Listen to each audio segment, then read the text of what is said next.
Hi, this is Sonia from the Tree of Knowledge, and I have with me Brian Staveley.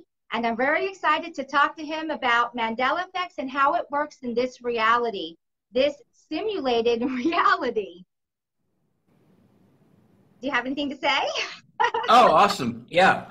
I didn't know if you were going to lead off with the question or whatever. I'm always excited to talk about the Mandela effect. I think it's the most fascinating topic I've ever come across.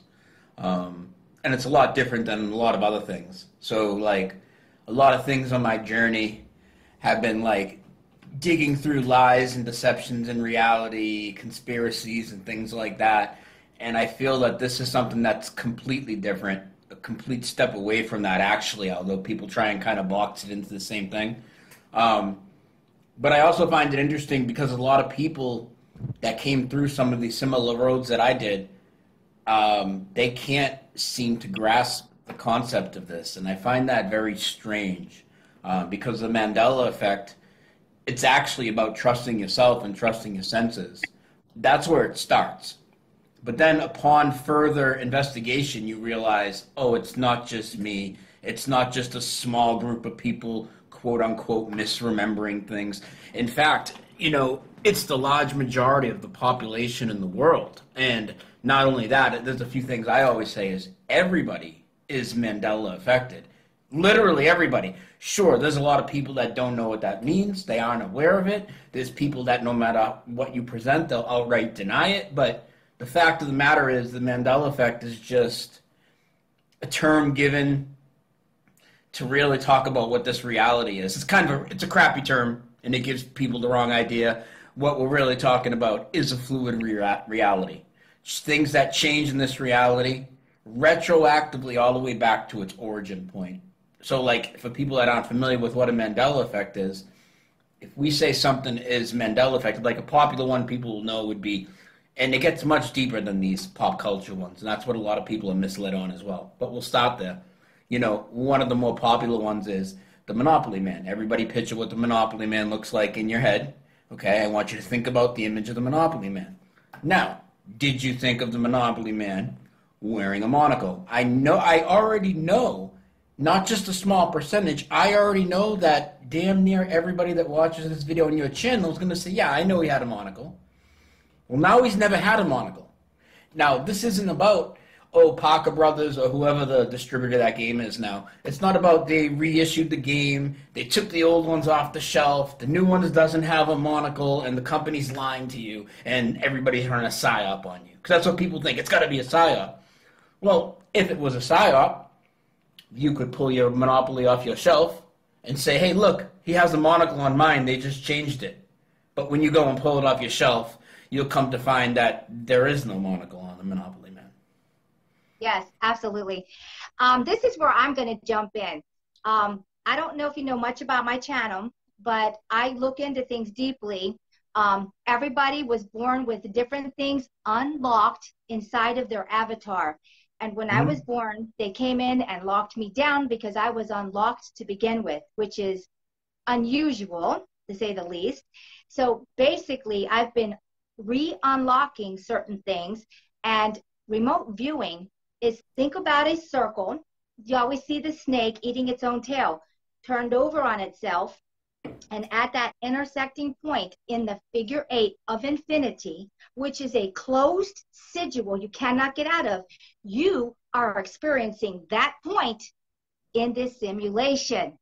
That puts it into a nice little. So basically, all I'm doing is looking back and forward. But the problem is, it's not that simple. So you have a figure 8, and then you have your multi-dimensions. There are 9 other figure 8s around that. And around each little figure 8, there are 9 on all of those. Those are going down into 9, into 9, into 9, breaking down. And those are your timelines. Those are your multi-dimensions.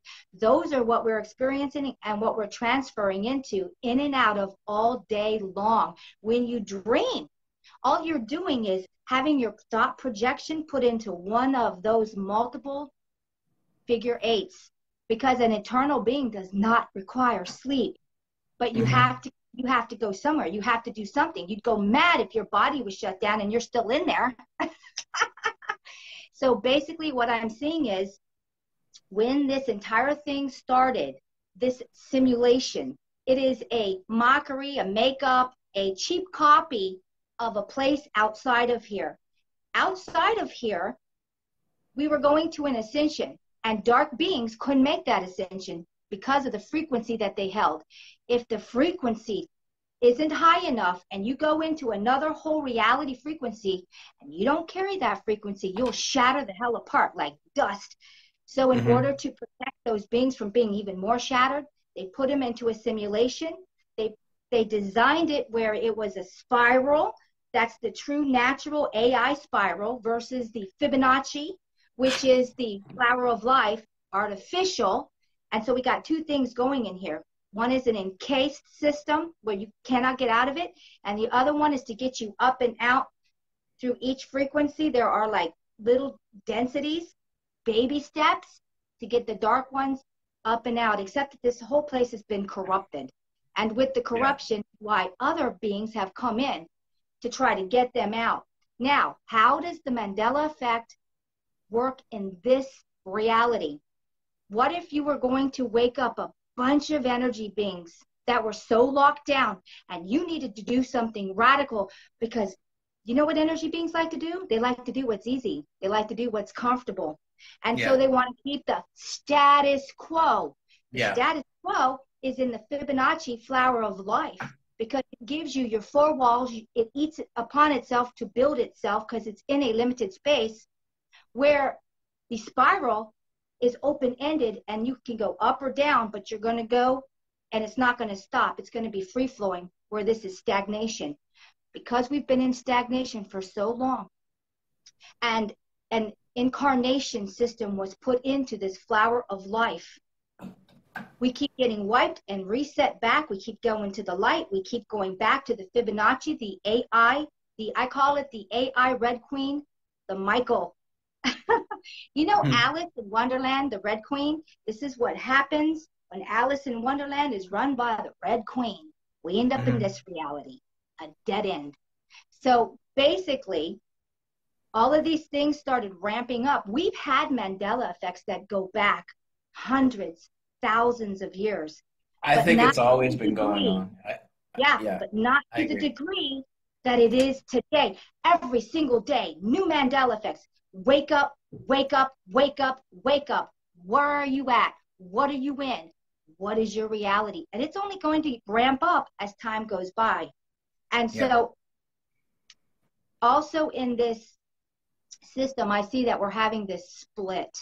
And in this split, it's literally going to be an avatar, mental, physical, and metaphysical split. You know, with the which I will not mention, which puts you into a more locked down Borg. Let me repeat that. Borg reality. We're going to have the energy beings who are spiraling up and the energy beings who are spiraling down. And this is the split. It isn't like I'm looking outside my window. Oh, wow, look at the difference. No, it's inside. It's inside of us. Is that part of humanity making this? Are they staying? Are they being left behind? Or are they even going downward? And so with all of these Mandela effects and things that we cannot see that are happening in our reality, think about how many people can't even acknowledge one single Mandela effect. What do you think they're on? Well, there's a lot there. So it's something I talk about a lot. Most of them, I think, are well aware that there are changes, and for whatever reason. Now, when I say most of them, I mean people like in these circles of the internet and things that have seen the topic introduced. It's not completely foreign to them. I think most of them completely know that it's real, and for whatever reason, they don't want to talk about it. A lot of them, I think, are scared, even though I don't think there's any reason to be scared at all of the Mandela effect. I think it's a good thing. Other people might disagree. But I think some people, it's almost like it makes me wonder about the NPC thing. Like, is that a legit thing? Are there people that have some sort of just like spiritual governor on them that once it gets to that point? Because I've seen some weird things happen. So I approach people about this stuff all the time, including people that should be experts in their field, like pastors and preachers on the street selling Bibles, waving them in the street, and I'll go to them and talk to them about the Bible changes. I don't give them any multiple choices. I don't lead them in a certain direction like people would like to say that Mandela Effect people do. I simply try and get them to fill in blanks on Bible verses that I know have changed. And like 10 times out of 10, they remember everything the exact way it was, okay? Then when you tell them what's taking place, most of them, I do think it's the cognitive dissonance and their indoctrination, and they'll repeat the same script as each other. They'll oh, well, the word of God can't change. And it's like, well, I'm not getting into a discussion on whether God wrote the Bible or not. I'm just telling you the print on your paper changed, deal with the reality of the situation. However, I think that this reality, this is getting a little past this point, but I'm going to circle back to it. I think that this reality, we always observed from a good side and a dark side. And I do think that whatever is observing us from the dark side takes these opportune times to infiltrate people's consciousness and take them over for a minute or so when they're ready to snap out of their trance and realize this stuff. I had an experience with a piano player at a piano bar in Florida. I went down there. We were going to do some karaoke, and we were waiting for them to set up, so we went next door to this piano bar. It's like a dueling piano bar. Two guys, they play the piano.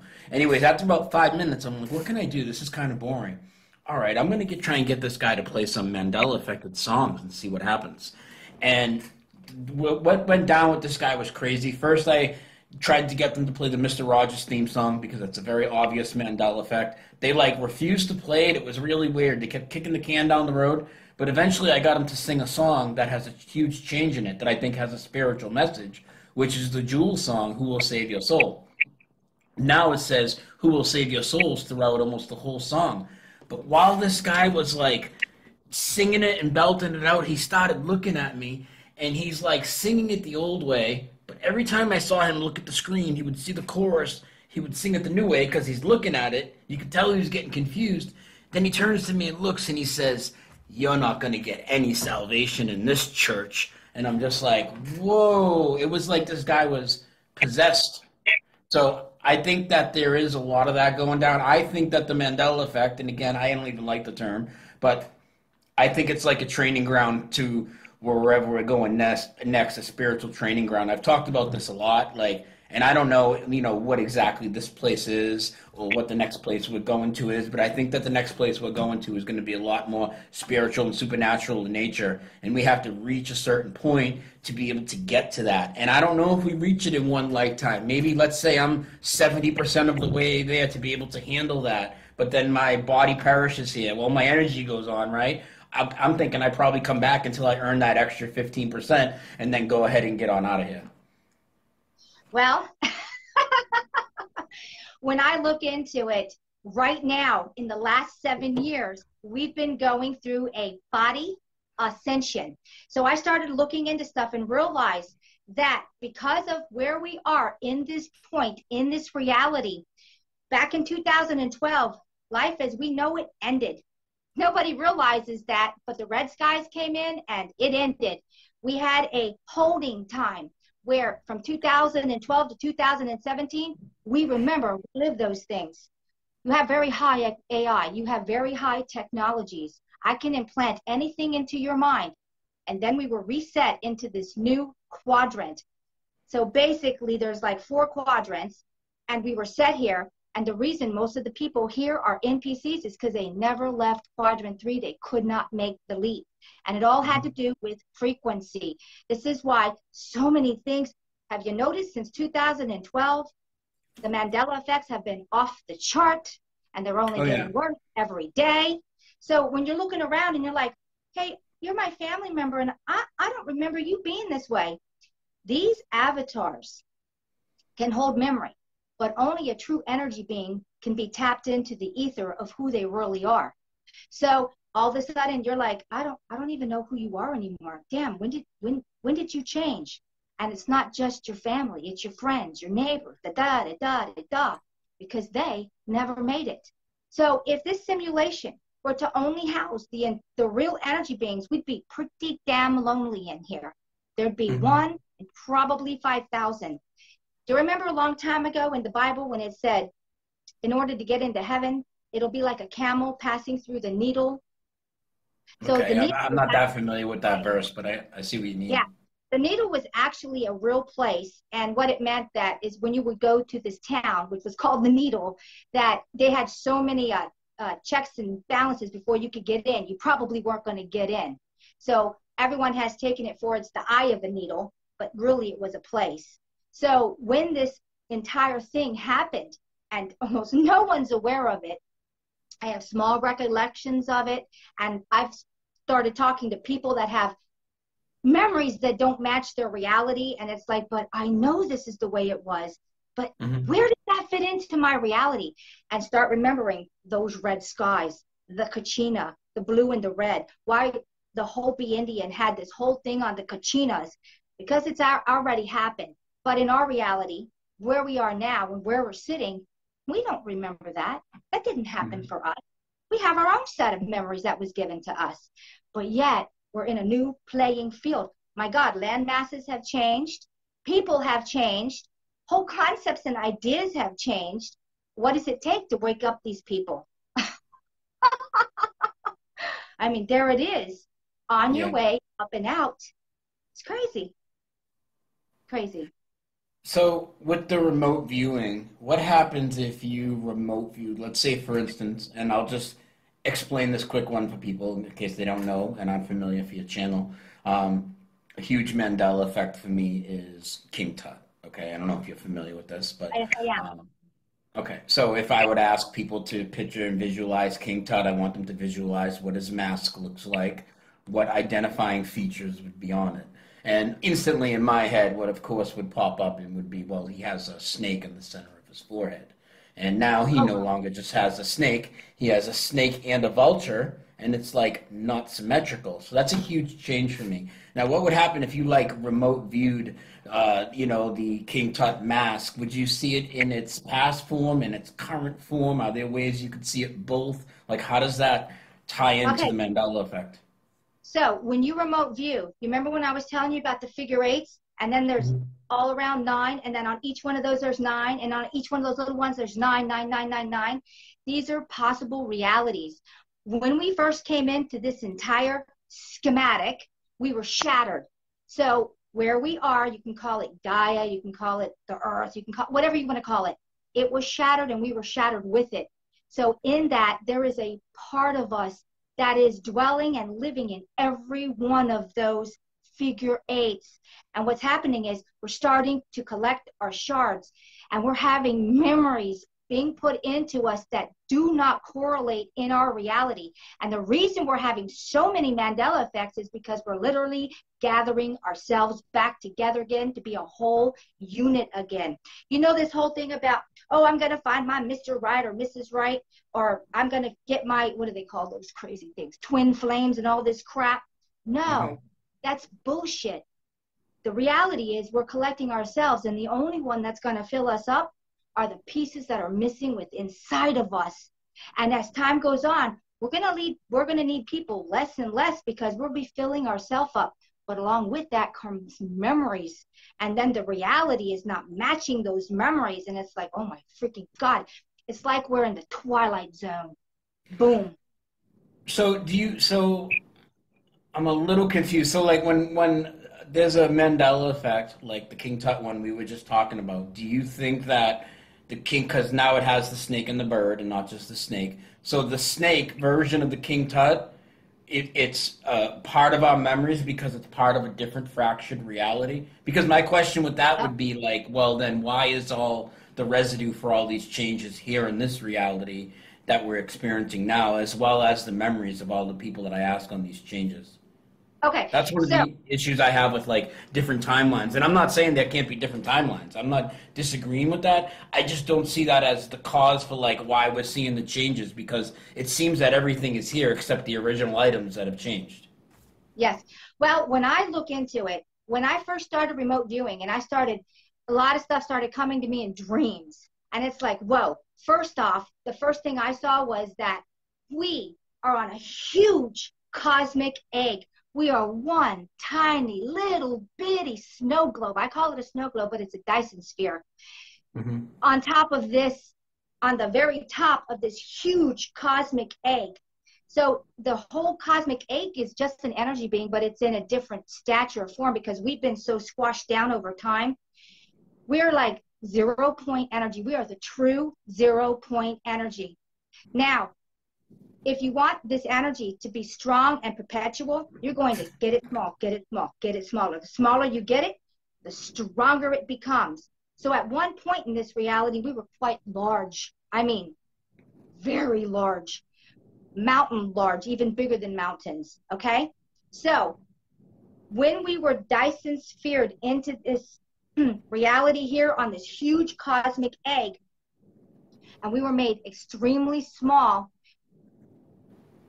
we are now a compacted 0 point energy. This is a simulation.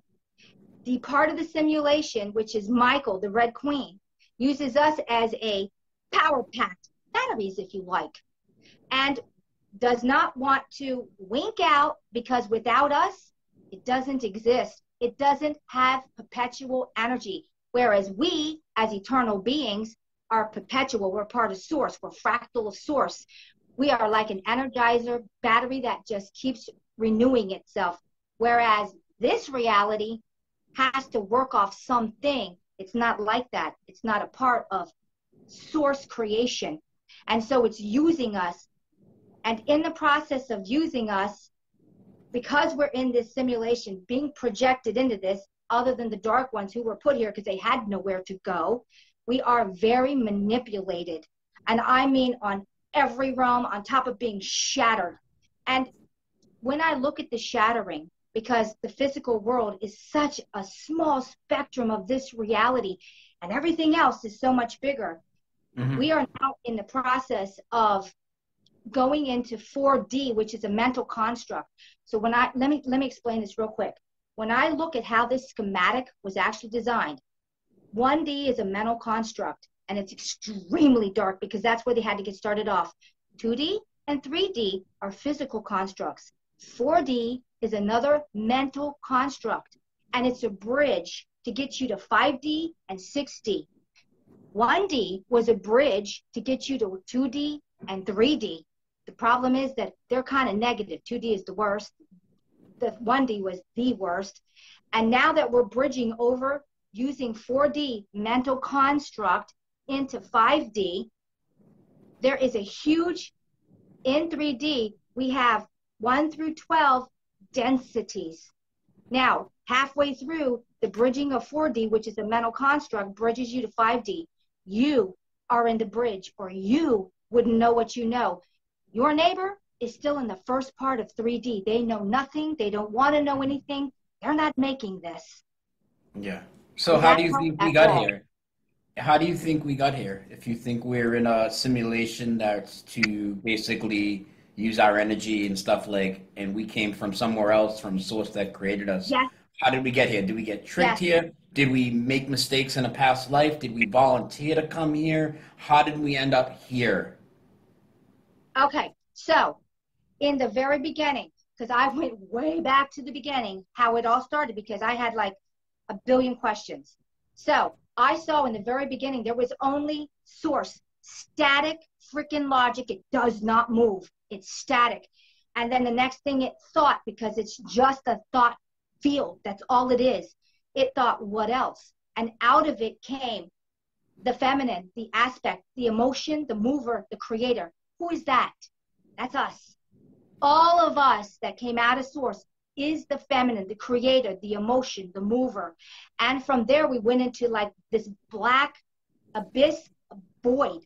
And it's like warm, and it's like pure love, and it's like you don't care about anything. You're completely satisfied. You don't know anything.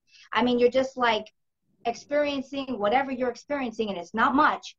We came across, all of us did, that are in here originally now, and it's still collecting us. I call it the Archon because I don't have a name for it. It's a dark being. It's even darker than the void.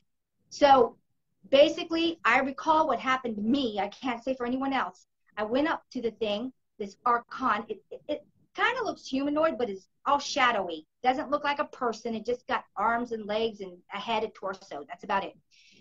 And I remember it saying to me telepathically, do you want to be with your own? And I was like, well, yeah. And that's without having any language, a communication. He opened up a box, and inside of the box were red, blue, and yellow little energy beings. And as soon as I thought, yes, I'd like to be with them, boom, I was in, the lid was shut. And that is where we are. Where were you before this like encounter with it? Like, was this in a dream state? Were you awake and conscious when this happened? Were you a little child? Like, when did this happen to you? I was when I had gone to sleep, I was so agitated. I wanted to know how to undo all of this damage. And I went into a dream state. And then from there, I dropped down to Delta, which is where you slip your body. And when I slipped my avatar, I went back and it was like seeing, like from a third person point of view, what was going on. And as soon as I saw all of that, I was like, shit, tricked into this damn place. We were all tricked in here. That archon was created out of the very last source, because every source comes to this point where they're like, what else when you've done absolutely everything under the sun? There's nothing new. The worst thing you can ever find is when there's nothing new and it's all been done. So negativity was created, but it wasn't created like us. It was created where we have a reciprocal with source. Everything we know goes to source, and source gives back to us. This thing, this archonic being, was only created one way. Everything it learned went back to source, and source gave nothing back to it. So it needed to feed. And this is why it's been collecting all of us, feeding off of us. Everything inside of this entire archonic being, we have created. We are the energy beings. We are the creators. We are the feminine, the mover, the maker. Everything, all the way down to the first bodies ever produced in this entire reality, archonic world, insectoids. We created those bodies. Then we created the reptilians. And then we created, well, actually, draconians. We created all of it. We've played every role. We've done everything. The archon gives us what we need to create inside of here, to keep us in its playpen and use us as a food source. And it comes down to just that. So how do you think we get out? You grow yourself out, because I was like, I can't do this anymore. I got to get the hell out of this shit. I'm tired of being food. And every time we have another incarnation, which is a trap, it is a trap. And they wipe us etherically, they shock us, and then throw us back into utero. They'll present things to you. This is your mom, this is your dad, this is your dog, this is your cat, this is your uncle. Come with us, come to the light. Yeah. So they can reshock you and throw you back into utero again, because you are the food source. This is what it's all about. And waking us up out of that is one of the hardest things, because over time, the ethereal being, you can damage it as far as holding knowledge. It will come back to you once you die and get out of here, but they try to get you fast before you wake up. It's like having vertigo. So when you die, you're like, whoa, you're off kilter, you're not with it, and they're on top of you. Come with me, come with me, come with me. First thing you're going to say is, screw off, leave me alone. I'm putting myself back together like Humpty Dumpty. I will not go with you, and let everything slowly come back to you. And then you'll know. You'll know, because they'll get you before you can know. This is why they're always in Hollywood pumping the ghost whisperer. Go to the light. Go to the light. Oh my God. Go to the bug trap. Go to the zapper. Yeah. Yeah. Yeah. It's crazy. And it's like, I decided that I needed to get this information out, because nobody's talking about it. I started my channel a little over 4 years ago. And when I first said, don't go to the light, are you crazy? It's a bug trap. And I started doing all of these videos. And it's like, I had a lot of people who were so indoctrinated that God loves me. Does an all-loving God put you through living hell every single day so it can get more energy out of you? This is exactly what's happening. Why you get that beat up here? Because you literally make more energy when you're in stress. What do you think the other reality where we're trying to get to looks like? Because you said that this was like a copy of that one, but it's corrupted, and certainly is corrupted. What do you think? What do you think would happen if, like, we made it to the next, or when we do make it to the Well, next stage. what I see is when we keep going up, we're growing ourselves bigger. We are the same size as the archonic being, but we've been diminished because he's drained us down. Think of a milkshake, and I'm going to drain you down to this. We can rebuild our energy because we're perpetual zero point 0.1 energy. That's what we are. So when we get to the next up and out, we're getting bigger. We're not just getting bigger in these avatars, because that's what they are. It's just an avatar. You've played every role. But what you're doing is you're regrowing your energy being so we can grow out of this archonic being. And that is the purpose. And this is why this place is always hitting you and trying to keep you suppressed so you don't grow out of it. Mm-hmm. Oh, I definitely agree with a lot of it. I totally think that this reality is always trying to get you to just invest your energy into either side A or side B of every argument, every polarizing view, and just suck your energy into it. And all these different ideas that people usually put all that energy into, it's always just fake. It's always just a complete fake script, you know? It's a complete trap.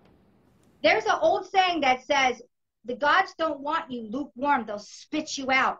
Lukewarm means you don't go to the negative and you don't go to the positive. The positive are idiots sitting on a lotus leaf singing kumbaya, my lord, and the negative are killing children and eating them. So you really got to stay in the middle, because if you're not producing that high energy and it's not being able to feed off of you, guess what you're doing? You're regrowing your energy being. There it is. So, Draw the middle line.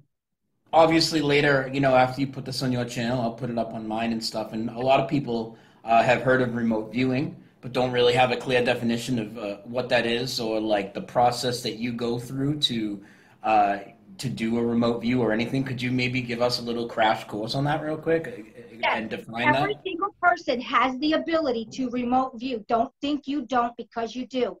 Your biggest arsenal, here's your box of arsenals, your imagination. We have something called a trinity. This is a brain.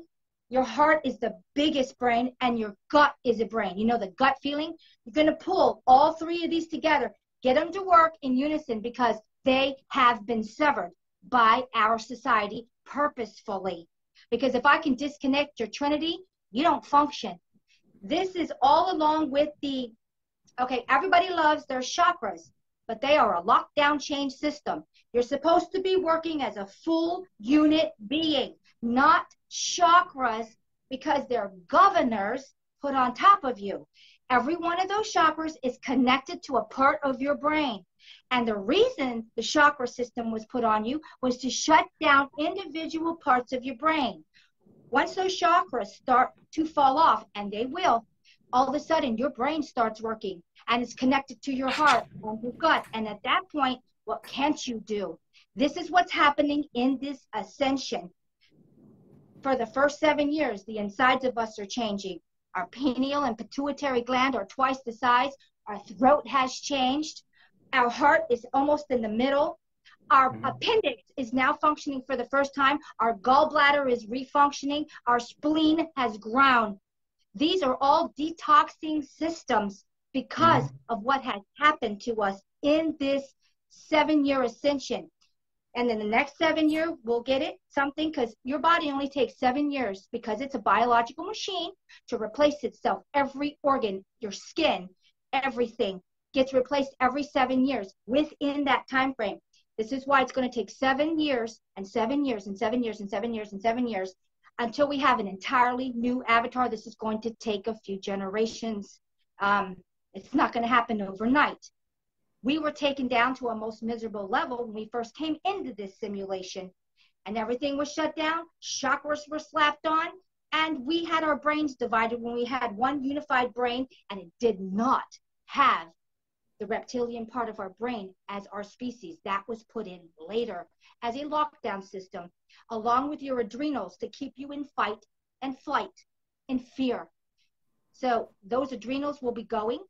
That reptilian part of your brain will be going, and our brain will start to unify again because of this ascension.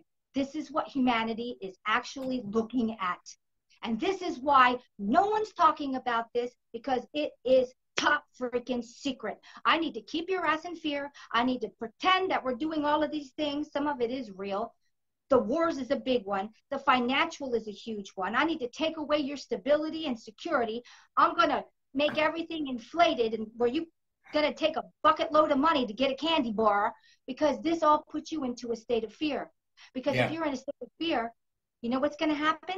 It's really hard to change your DNA when you're in that low vibration, because you need to carry the higher vibration to make this ascension. Mm-hmm. Do you think that the changes that are happening to us are all part of us? Like it's all us, or do you think there's like outside help? Because I've looked at, so you brought up some of the body changes, and like the heart's an obvious one, and I've talked about some other ones, including during what was going on in the last 4 years, right? All of a sudden, these two new glands, because I used to question, hey, what's going to happen to these people that are constantly covering their face, and are they going to pass out and die? Like, what's going to happen here? And all of a sudden, now scientists discovered for the first time ever, allegedly, two glands in the human throat, both a half an inch long. That's sizable. All of a sudden, they're in the human anatomy, and they're there to protect from bacterial infection. The heart seems to be more protected behind the sternum. You got bones behind the eye sockets now. You have little holes in your skull that would seem to like alleviate pressure. Your kidneys now protected up more behind the bone. So I've always looked at this is one of the reasons why I've looked at what we call the Mandela Effect. And again, the Mandela Effect, our bodies change into this ascension. I mean, this is all one part of the same process, right? We're just using the terms that we're given, right? So, and I've always looked at that as this is one of the reasons why I think this has been a good thing, why people shouldn't fear the changes in this reality. Because let's face it, the changes to our bodies seem to be upgrades, and most of the other stuff, it's kind of just neutral, or in my estimation, a lot of the deceptions in this world and the things that are trying to put you in fear, like the events they give you and all these things, they have tons of changes in them that I think are making people put their eyes on it. And another thing I want to ask you, we talked about a 2012 thing, and how some people might not be the same people they were. I've speculated this about all these people that have had their names changed in reality now, like missing letters in their last names and all this stuff from these Mandela changes, and I'm wondering if it's the same soul inside the body now or if it's something different. So I think that might kind of tie into what you were saying. Well, yeah, absolutely. I looked into this too, and I noticed back in 2012, my daughter has a huge recollection. She's not the only one. When I started my channel, my daughter and I were talking about the Red Sky event. I started having several people talk about, oh my God, you know about the Red Skies. I had this one guy, his name was Ducky Hellfire. He's from UK. He ended up taking his channel down because it freaked the hell out of him when I told him what happened to him. And that's just a whole nother story. But basically, we had our end of the world. And all kinds of craft came in and took us out of our bodies, so to say.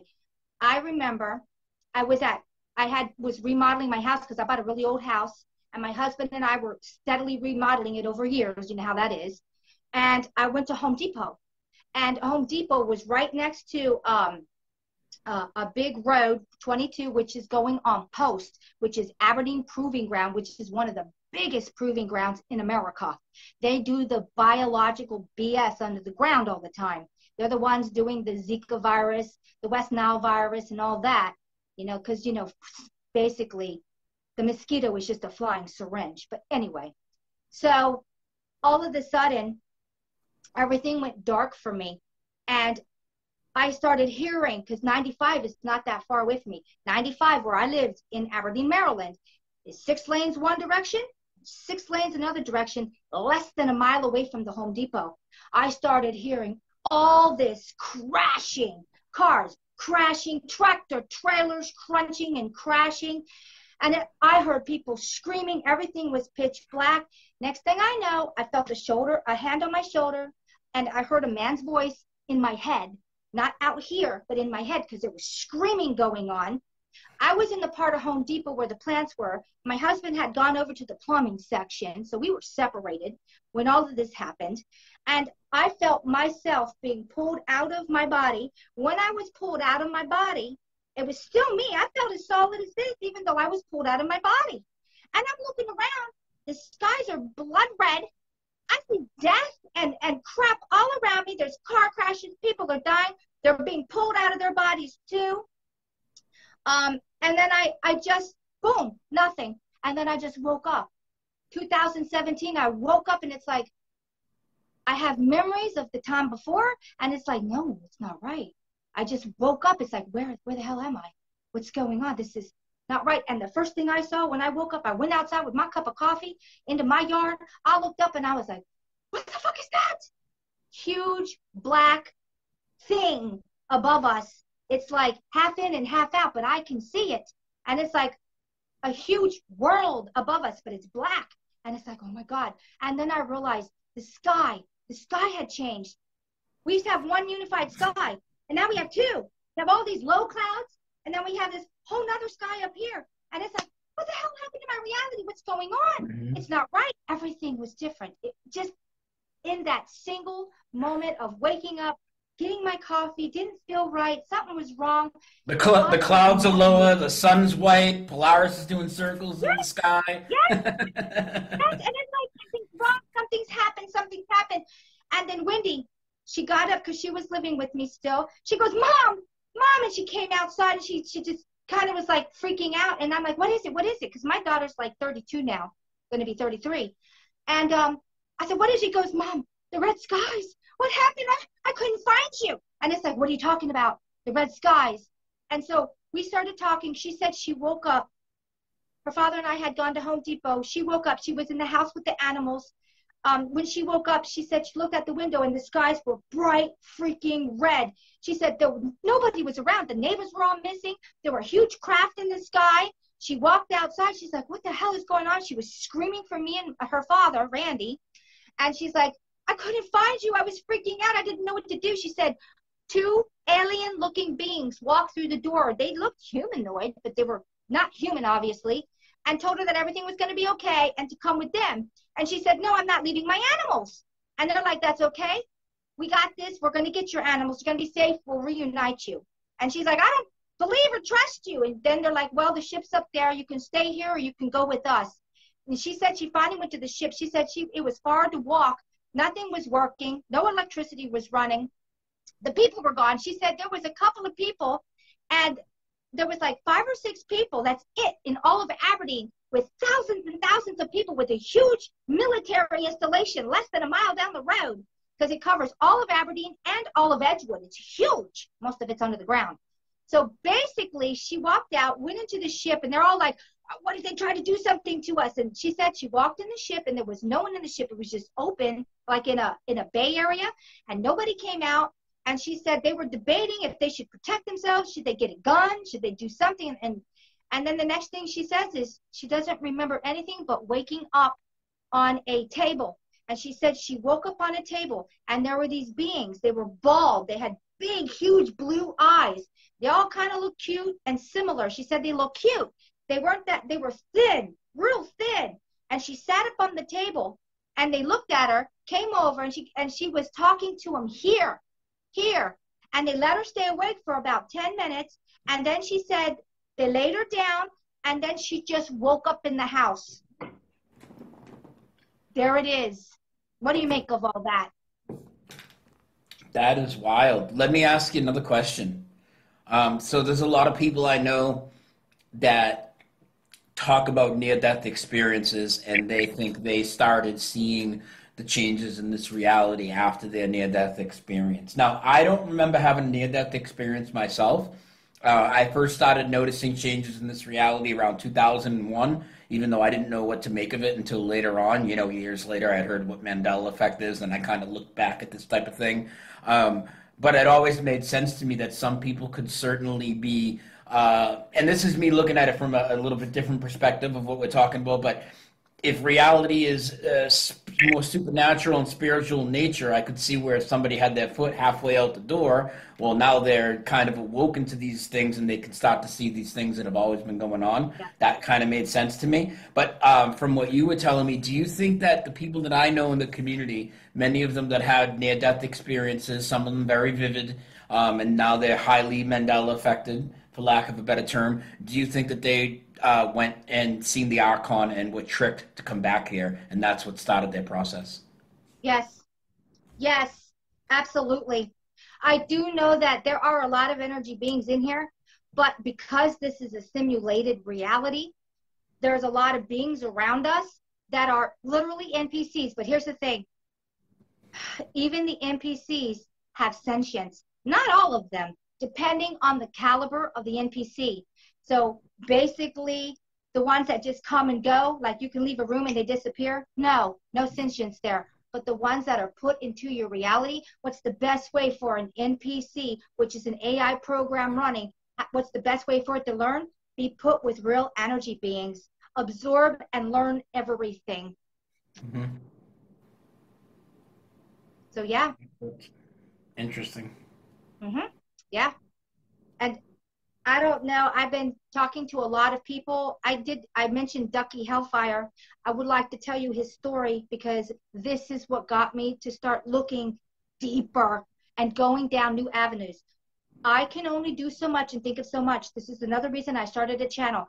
I needed to get a hold of everybody because I needed to know what their experiences are so I could go look down these avenues and find out something else and put these damn puzzle pieces together so we can see what the big picture is, where we are, what we're in, what we're going through, where we're going to land next. I like that you used puzzle pieces. That's another term that I've used a lot to this. It's like it seems that some of this is, not all just us naturally as we spiritually awaken, ascend out of here or into the next realm or whatever, but a lot of it seems to be a puzzle to decode messages for us to put together with all of this. Because I think, now I haven't really, I don't necessarily agree that we're in a simulation, but that's fine. I mean, we can all have different theories on what this reality is, but I agree with a lot of what you're saying, and I thought that a lot of these changes that we see in this reality, like I mentioned with the body changes, I think they're coming from a true creator and trying to point out that this isn't the legit reality. So I agree with most of what you're saying, like a lot of it. So I just wanted to put that out there. So I want to tell you about Ducky Hellfire and why Ducky Hellfire put his channel down after I did a video on Ducky Hellfire and what he saw, because I remote viewed it. And it shook me to my core. So basically, Ducky Hellfire said in 1970, I think it was 72 or 73 or 74. I don't remember exactly what year it was. So I guess he's around my age because I'm actually was born in 66. So he said he was a small child and his family were like, regular, U.S. or United Kingdom citizens. And he was big into the whole thing with going to the moon and all that. And his mother made him a little outfit and a little metal, made out of tin, probably aluminum foil hat. And he said he would wear it to bed. So the outfit was aluminum foil and the little hat was aluminum foil. And he said one day he went to bed and when he woke up, he had a hard time waking up. It took him like a day or two to get out of this groggy state. He could not get it together. When he finally went downstairs, he said he found all of his family members dead. So then he went outside and he said all the animals were dead, all the crickets and the bugs and the birds were all dead. The only thing living was the vegetation. So then he said that he was freaking out, so he went to the neighbor's house and he was living out of everybody's refrigerators because everyone died. He was the only one he knew that was alive. And he said there was red skies everywhere. And that's when he got a hold of me because Wendy and I talked about the red skies. And he said that he was forgotten and left behind for 6 months. He was a little boy, okay, with the red skies. He said he was cold because winter was coming, and he took some of the furniture and he caught it on fire and he accidentally burnt the house down. But before he burnt the house down, he said that he heard some commotion outside. He's probably 6 years old. And he went underneath of the kitchen table, and the table had a big tablecloth over it where it almost touched the ground, and he was hiding underneath the table. And he said men in hazmat suits came in and collected all of the dead bodies everywhere. And he was scared to death, and he was just being real quiet under the table. This was in the first week when he woke up from his little comatose state, from his little outfit he had on. So basically, after that, it's 6 months later, he burnt the house down. The hazmat suit people came back and found him. He tried to run away into the woods. They got him anyway. And then they bring him in. They put him onto some kind of a conveyor belt. There was other people on it too. And he was crying and screaming. And some guy came up to him and he goes, "Why are you doing this to me? I don't want to do this." And the guy goes, "You have a very fine mind, son." And then he just remembers waking up as if nothing happened. And I was like, oh my shit, I'm remote viewing that. Here's what I saw. They put out a scalar wave, something where we got these in us and they tanked us all. They were also spraying, so it also affected everything. Every fish, every mammal in the ocean, everything, whatever they were spraying on us at that point when I looked into him. And that's what it did, was it activated it, and it was like a kill switch. It didn't affect the vegetation because they're not designed like we are. It affected mammals, insects, anything with lungs, heart, internal systems. So then when I looked at what happened to him, and let me tell you, I was shaking thinking about what was going on with him. He was put on a conveyor belt and he was slid into a vat, and inside of it was liquid, and it was like embryonic fluid. And then I saw all this nanotech inside of there, and it was disassembling him on the inside. It was disassembling his entire spinal cord and up here, and then his whole brain. And then it took and opened up his skull. Meanwhile, the AI was building in the spinal cord and the brain and making it stable, basically another housing inside and outside, being hooked up to probes and wires in the spinal cord and in the brain, and then put into a jar and put into a data stream into a mainframe to run a machine and 0-point energy. And I lost it when I saw that, because I'm like, well, I'm in the same world as Ducky Hellfire. What the fuck? And then, hate to cuss, but I was freaking out. And then I started remote viewing and saw that some of us came in to wake everyone up, because the real humans, these marauders, if you want to call them that, are going through worlds, stealing individuals and doing this to them to run their machinery, their ships. And so now outside of here, we have controllers, if you want to call them that are going, they're like police. And they go and they find these marauders, and they've got to free these people who are brain and spinal cords running a ship thinking they're having a real reality, and wake them up to the point where you can't just slam someone out of that. And it's hard to do because etherically they're in prison. You ever seen Ghostbusters, where they go around and catch their little energy beings? It's kind of the same concept. So even if the brain and spinal cord die, if you're stuck into the actual machinery, you still can't get out. So basically, that's what I saw. Make of it what you will. Take what you want. Crazy. What is the remote viewing process like? Like, so you decided you wanted to remote view what this guy was going through back in the 50s or 60s, I whatever never it knew. was. Yeah. So basically, I never went into cyber world in my life until 2000 and I think 17. My daughter made me go into cyber world. I didn't like it, but I was going to do it because she's like, "Oh, come on, mom, let's do this. You hate anything to do with AI," and I do. I really do. So I found someone named Kelly Coffee, or Kelly in the Raw, and I ended up joining her Patreon. And she's like, "I'll teach you how to be a remote viewer." And I'm like, "Well, what the hell is that? I don't know what that is." Basically, what she did was, she was like a teacher, but on a high level. I know she came into this stuff. And the ones that have come in are the first ones to wake up.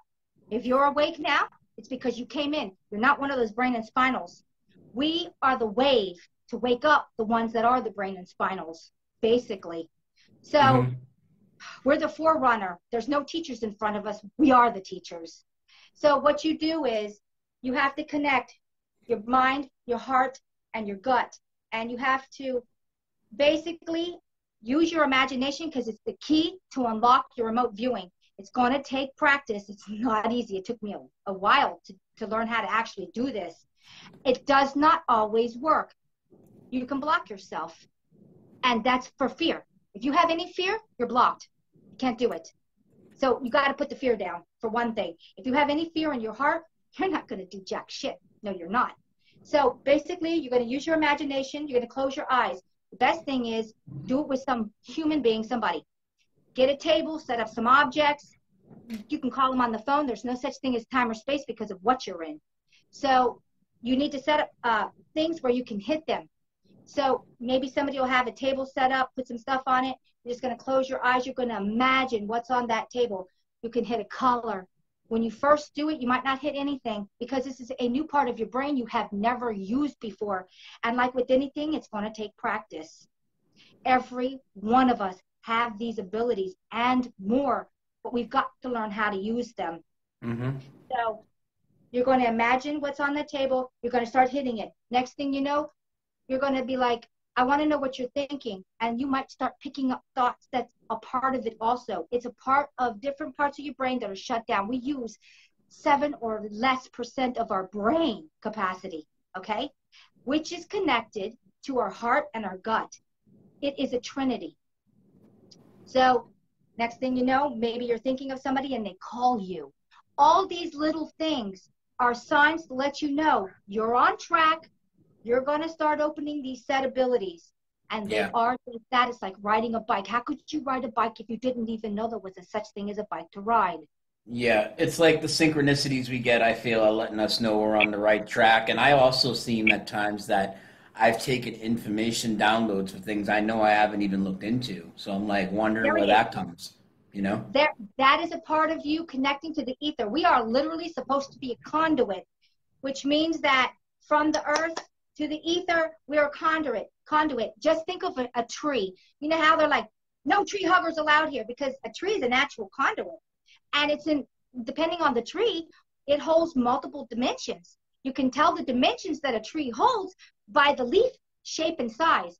So if it's a single, say, beech leaf, it only holds one dimension.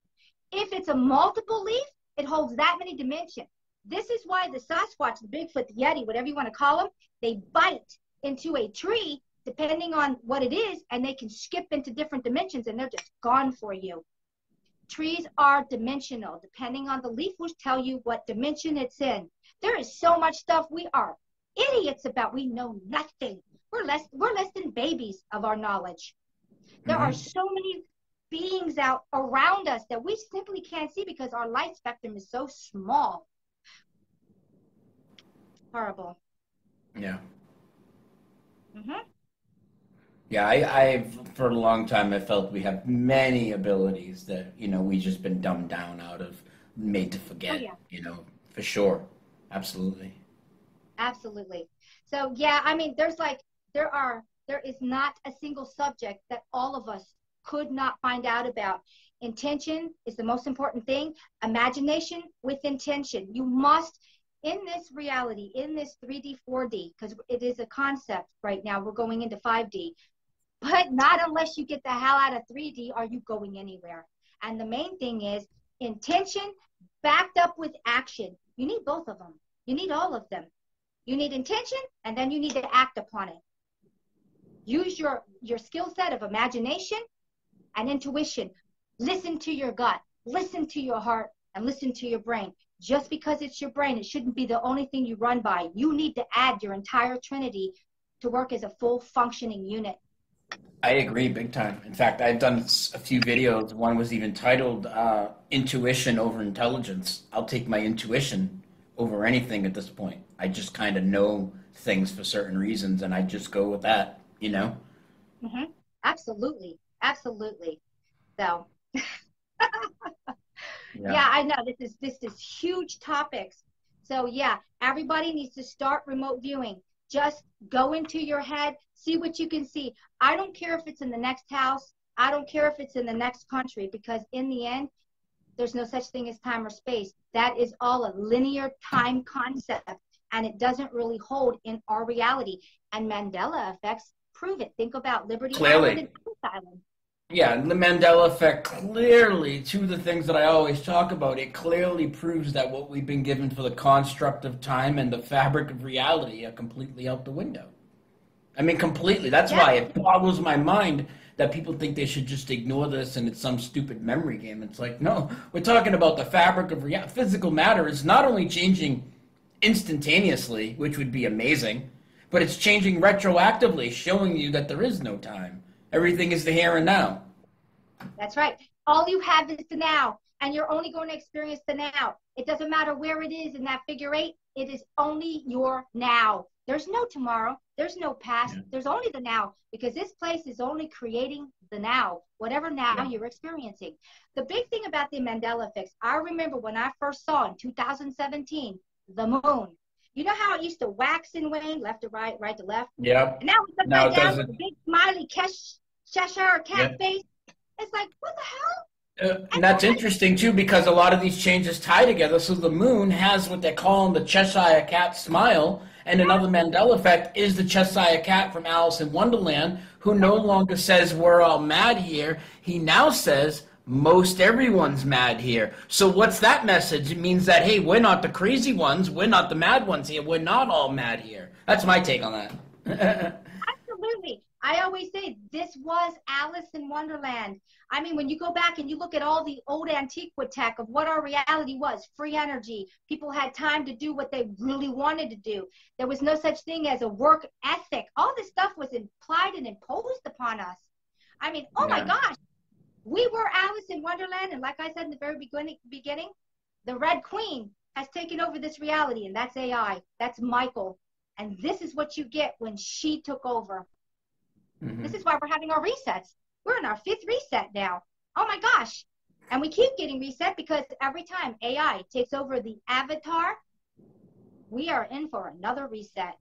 So do you think the reset is a culmination of them taking over enough avatars, or do you think it's them hitting a panic switch as we're starting to get out of here type of thing? What do you, both. Or is it, it's artificial and it's natural. There is no straight answer on this. I'll tell you why it's both. It's natural, or we wouldn't be changing inside. We wouldn't be going through the ascension. And the reason we're going through the ascension this time is because enough is enough. This is the 5th and last time.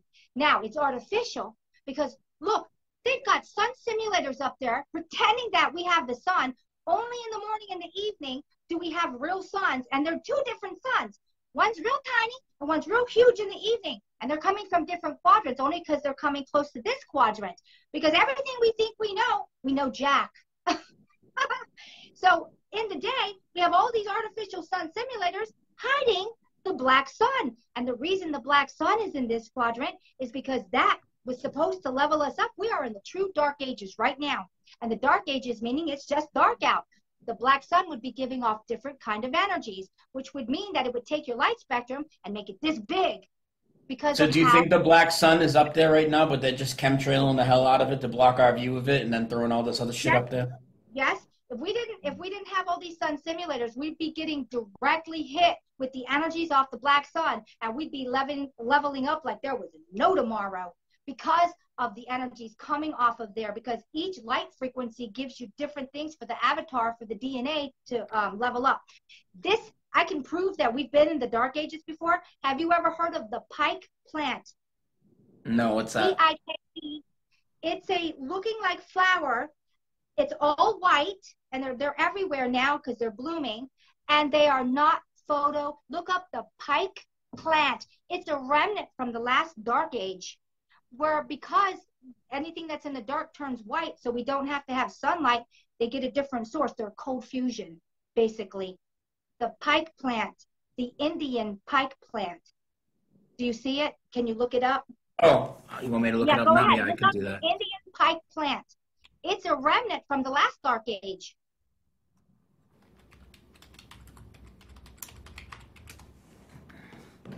I see it now. Yep.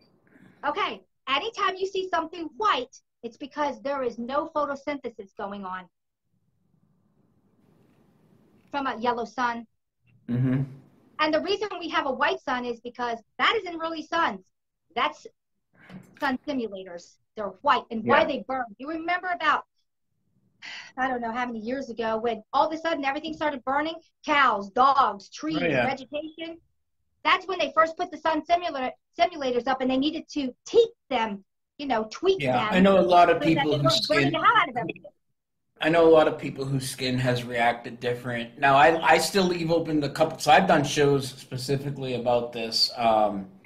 Whether the moon and the sun are like these artificial things that are swapped out, put up there. Are they Mandela affected? So, like for instance, with the white sun, a lot of people say the white sun's a Mandela effect. Now, this is how I say it. Well, the white sun could be a Mandela effect, or it could be that they put up artificial suns because now it's not yellow, it's white, and it's hexagonal, right? I mean, we know this. Oh yeah. But the question is like, the one way to determine that would be to go back through all the old photography. And if all the old photography shows a white hexagonal sun, well, it's probably Mandela affected sun. But if all the old photography shows a yellow sun, then it's probably an artificial sun up there, you know? Right. So there's a lot of ways to look at it. We absolutely have two things going on here and a lot of gaslighting. Believe me, Yep. There's a lot of gaslighting too. Because if I can get you all on board on just one thing, I can veer you and direct you, and you won't do these multiple different directions and look widely.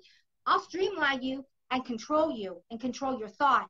And just like what they've done to a lot of the truth movement, right? They got everybody arguing over the shape of the earth, and yet it's much bigger than that. That's how they did exactly what you're saying, you know? Huge. So the only reason it seems flat in here is because we're in a Dyson sphere, and everything inside of here is flat. But what the hell's outside of it? We're in one small, tiny little section of this huge area. I actually went really diving deep on this. I had a dream about it, and I woke up, and I'm like, what the hell was that all about? And then I started remote viewing. I'm like, oh, my God. This is why we resonate with some kind of sphere thing, because overall, this thing is huge that we're on. But we're in such a tiny little thing on it. All of your space and all of your Mars and all of this and this and this. There's That's too all much going on here. Yeah. This is a holographic sky, which is why you can take a sextant that goes back 6,000 years, and to the degree we have not moved. Yeah. Bullshit. We're flying through space, are we? And then the next thing is, where are these places? Why do they have names? And when I look back at the Mayans and I started remote viewing the Mayans, I'm like, oh my God, it's the freaking playbook above us. Why is astrology so important? It's the playbook. Yeah. That's the playbook. And we don't know astrology like that anymore because we were dumbed down. Totally. Dumbed down and then taken over with fake astrophysicists and all this other crap that they put on top of it and then try and poo-poo the real astrology. Going to the moon, they can't even get out of the Van Allen belt, a.k.a. the dome. Yeah. Now, I'll tell you where the new moon is. It's called Greenland. That's where they're filming it now. Greenland. Yeah. Yeah, they're filming parts of that stuff everywhere. Yeah. That's a huge deception of the reality, you know? Mm-hmm. Mm-hmm. I mean, how deep do these rabbit holes go? The main base thing is that wake up. Time to reestablish what your foundations are when you just knew that those were your foundations. How about I tell you, we have no foundations and we need to start over. We need to reevaluate even the simplest things that we think we know. And there are people who will fight viciously to keep those foundations in place. Oh, I counter it all the time. I mean, you know, people get very upset with me because I'm trying to shatter their fabric of reality, you know? But not in a mean way. I'm literally trying to show people that you're not crazy, you're not losing your senses. Don't let people gaslight you, you know? I know that the way things used to be. By the way, I agree with you, and here's hundreds of years of evidence that back it up, you know? And people are still like, oh, you know? Yeah, because they are completely living in a state of fear. You know what all this fear comes down to? One thing. I don't want to die because I don't know what's waiting for me. This is what all of their fear culminates into. One thing. I don't want to do anything to die. I don't want to die. That's what if you go back into every single thing that's making them so afraid, it all leads to one thing at the end, their death. Well, you're going to die. We're all going to die out of this. You're not getting around it, so you might as well face it now. Yeah. You were born, you're going to die. Now that you've realized you're going to die, let's talk about it. You're going to die. I guarantee you're going to die. Now, what else? Yeah, well, you're only going to leave this instance of reality, and obviously there's more. I mean, it's obvious to people like us, so there's no need to fear it at all. You know, something's obviously watching over us, upgrading our body, and waiting for us wherever we're going next. Yep. Yep. There it is. Yep. So, Yeah. So, do you do any like so you joined this woman's Patreon back in the day, and she was talking about remote viewing. Do you do yes. any group type things? Do you do any like online type things where people do any type of these experiments together, or like, Well, uh, no. The only thing I do is I have my YouTube channel, and I met some of these people that were in different communities, and one of them was Campbell Purvis from Autodidactic. That's his yeah, channel, and yeah, I he know was doing him. the Antiquitech, and he's like, Sonia, YouTube's taking your videos down, and you need to get them backed up. And I'm like, oh, how do I do that? So I'm not computer literate. And he's like, go to Odyssey, it'll automatically, copy you over. So I have Odyssey. Yeah, And then I had just recently opened up a Patreon. Now, on my Patreon, I do 2 hours, 2 solid hours. And I'll have people talking to me, and I have a question box that I'll address and answer, plus it's live. And I go deep diving on so many subjects. And I started 4 months ago. So can you imagine 2 hours every Saturday? Deep diving. I do massive diagrams. I've got a book with diagrams this much for everything. So it's the Tree of Knowledge on Patreon. Other than that, no. I mean, because it takes a lot out of me.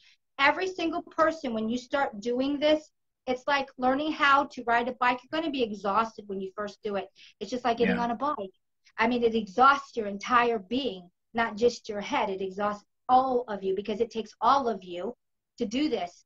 Now, I did start a Rumble, but it's only so I can film because YouTube keeps giving me strikes. It is the yeah, craziest thing. They give me a strike, then they give me a second strike, and then they're like, okay, well, we're just going to give you a warning because they don't yeah, want to get rid of me. When your looking glass technology fails because you don't carry the frequency for it to work anymore because it's connected to an individual person, which can be proven because in Egypt, they have that ball that's on that guy's head. That's looking glass technology. And so basically, it's connected to your body. It only goes through your frequency, but if you don't have the frequency to match, you can't go any higher. So they need people like me to look into stuff that's coming and what's going and da da da da da, which is why they will not get rid of my channel. I have been living on 2 strikes for years, and yet they keep taking down my videos, you and they know. never get rid of And it. I know another reason why they do that, and I've told people this, why I get in the same situations. I've lost many of my backup channels. My main channel I've been able to keep, and what I keep telling you people is they want to put me to 2 strikes because rather than just have me leave, they want to have me stay on, but they want to have me try and change the way that I speak and the information I present because I'm scared of them taking me down, and that's what they do to people. That's what I feel. Yeah, and here's the thing. I don't care. I'm going to say this little cuss word. I don't give a shit. Take me down. See if you ever learn another thing from me, because you're Yeah. not going to. Because if I decide to go, I'm going. But that also means the bad side's not getting it either.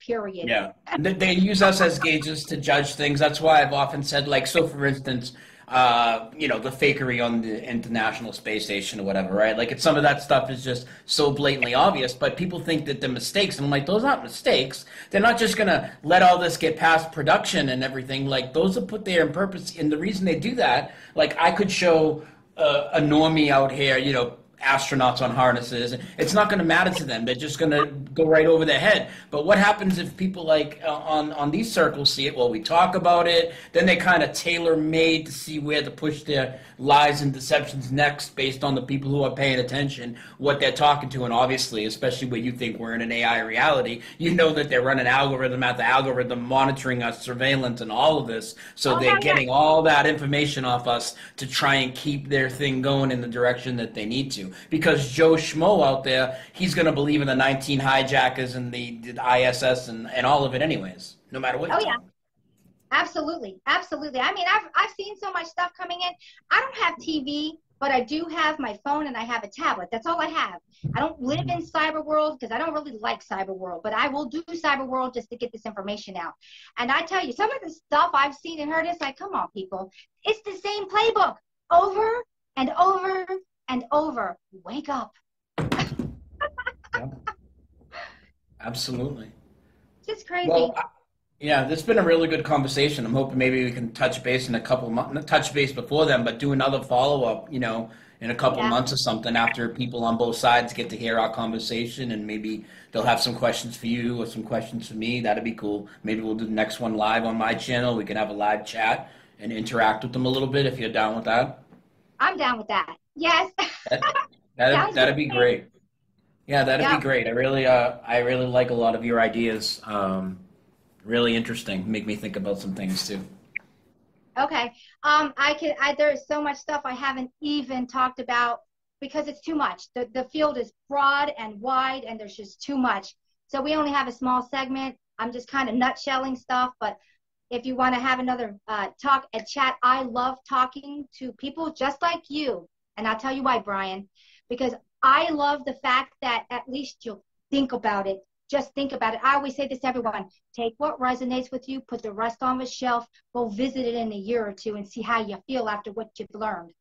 Well, even some of the ideas that you've thrown out to me that I haven't really dug into so much, right? So I haven't dug into remote viewing too much, but I'm familiar with what it is to a degree, right? I probably have a different idea on what this reality is than you. However, even with those two main points, it's like a lot of the finer points we made through the conversation, I agree on so much of it, you know? So I think I think we both have a lot we could gain value to give to each other and taking the conversation further for sure. Sounds great. Yeah. So Okay. for people watching this on your channel, they can find me, Brian S. Staveley, on every platform: YouTube, Rockfin, Rumble, Twitch, Twitter, Facebook. For the same reasons you talked about, they're taking you down everywhere. I'm on Odyssey. Every video I've done, over 2,000 videos, backed up on Odyssey. And I have a website, doseofrealityshow.com. And if you go to my links on doseofrealityshow.com, you can find everything you need from me, including my audio archive, which goes back to 2010 when I started doing podcasts. But where can my people find you as far as your YouTube and your Odyssey? I don't know if you do Okay, Facebook. so basically, Also, if you want to email that you want to leave public or anything like that. it's Sonia Testerman. That's just my name. And that's my real name. That's not an artificial name. That's not a made up name. That's who I am. Because this is how it works. I'm going to come out as who I am, and that is it. I've got nothing to hide. I'll pull every bone out of the closet. We'll examine those bones. Okay? I'm not hiding behind a fake facade or whatever. So the tree of knowledge on YouTube, the tree of knowledge on Rumble, the tree of knowledge on Odyssey, and the tree of knowledge on Patreon, period. Awesome, awesome. So I will also put the direct links if you'll email me later. I'll put them underneath this when I upload it, and if you could do the same when you put it on your channel, that'd be great. That'd be Um, great. yeah, Well, thank you so much. thank you for talking to me, and I can't wait to do this again. All right.